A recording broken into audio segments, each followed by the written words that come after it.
So welcome back friends. तो इस वक्त की आपको बहुत बड़ी अपडेट देनी है। आप लोग का सब्र का बांध जो टूट रहा था वो वापस से जुड़ने लगा और समर्थ पोर्टल जो कि असमर्थ हो रहा था काउंसलिंग कराने में, वो फाइनली समर्थ होने लगा।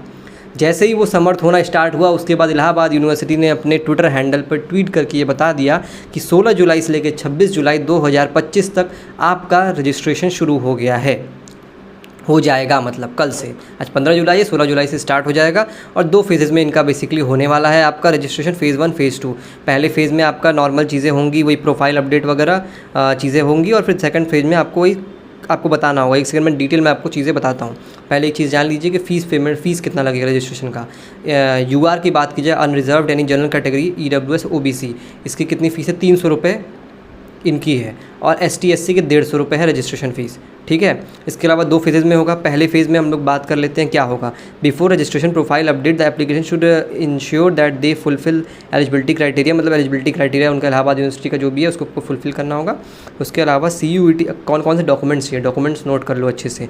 CUET UG admit card and score card दोनों आपके पास रहना चाहिए। क्लास 10th का सर्टिफिकेट, क्लास 10th की मार्कशीट और सर्टिफिकेट रहना चाहिए आपके पास। क्लास 12th की मार्कशीट और सर्टिफिकेट रहना चाहिए। फ़ोटो एंड सिग्नेचर रहना चाहिए कैंडिडेट का .jpg फॉर्म में, JPEG या फिर JPG फॉर्म में। रीसेंट कास्ट सर्टिफिकेट रहना चाहिए। सेंट्रल गवर्नमेंट, इन्होंने डेट तो बताया नहीं है, कुछ हो सकता है जब फॉर्म चालू होगा तो उसमें डेट लिखा रहे। बाकी 1 अप्रैल के बाद से आपका रहना चाहिए। अगर मैं और जगह देखा जाए BHU और DU वगैरह में, तो EWS OBC ST SC का कास्ट सर्टिफिकेट रहना है सेंट्रल लेवल का। और इसके अलावा ये फ़ेज़ 1 का था। फ़ेज़ 2 में क्या होने वाला है, वही फ़ीस आपको 300 रुपये लगेगी OBC जनरल EWS के लिए, और ST SC PWD के लिए 150 रुपये हर एक for each course program selected. अच्छा, applicant who are successfully registered updated their profile paid the registration fee after the program course selection. Program course selection के बाद अपने रजिस्ट्रेशन फ़ी पेमेंट कर देंगे।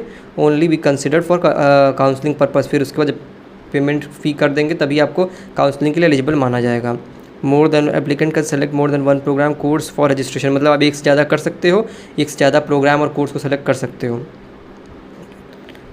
कोर्स एक से ज़्यादा आप कर सकते हो। और इसके बाद इसमें however the applicant has to pay registration fee separately for each course. अच्छा, हर एक कोर्स के लिए आपको अलग अलग रजिस्ट्रेशन फ़ी देना होगा।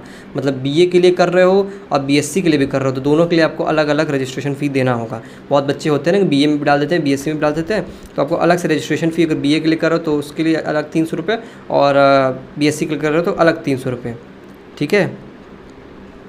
However the applicant has to pay registration fee separately for each course। ठीक है। एडवाइस तो अब ये ब्रोशर वगैरह वो रीड कर लीजिएगा, बस ये सब चीज़ें बताई हुई हैं। तो मोटी मोटी ये सारी चीज़ें थी जो मैंने आपको बता दी, समझा दी अच्छे से। बाकी कोई भी डाउट हो कमेंट सेक्शन में बता दीजिएगा। और अभी 10 मिनट में लाइव हम लोग आने वाले हैं।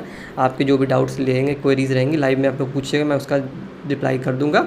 तो 10 मिनट बाद लाइव आना बिल्कुल मत भूलिएगा। Bye bye, take care, all the best.